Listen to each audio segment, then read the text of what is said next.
ജീക്സിനെ കേരള ബ്ലാസ്റ്റേഴ്സിന്റെ sensible management വിട്ടുകളഞ്ഞപ്പോൾ ആ ഒരു സാഹചര്യത്തിൽ ബ്ലാസ്റ്റേഴ്സിലേക്ക് വരും നിഖിൽ പ്രഭു എന്ന് നമ്മളൊക്കെ വിശ്വസിച്ചിരുന്നു.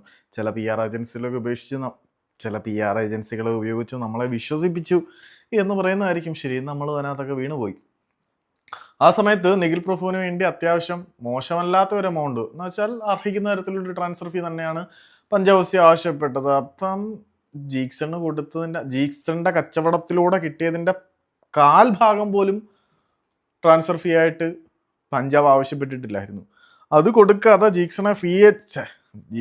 നിഖിൽ പ്രഭുവിനെ ഫ്രീ ഏജന്റ് ആയിട്ട് ഇങ്ങനെ മലത്തിയെടുക്കാം എന്നായിരുന്നു നമ്മളുടെ മാനേജ്മെന്റിന്റെ അപ്പോഴത്തെ ഒരു മോഹം. ആ മോഹം നാലായിട്ട് മടക്കി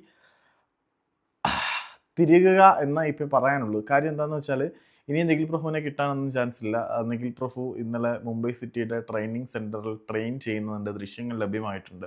അപ്പോൾ നിഖിൽ പ്രഭു ഈ ഒരു സീസൺ അവസാനിക്കുമ്പോൾ പഞ്ചാബ് വിടും എന്ന് ഏകദേശം ഉറപ്പാണ്. ആ ഒരു സാഹചര്യത്തിൽ പുള്ളി മുംബൈ സിറ്റിയുടെ ട്രെയിനിങ് ക്യാമ്പിൽ പ്രത്യക്ഷപ്പെട്ടു, ട്രെയിനിങ് ചെയ്യാനുണ്ടായിരുന്നു. സോ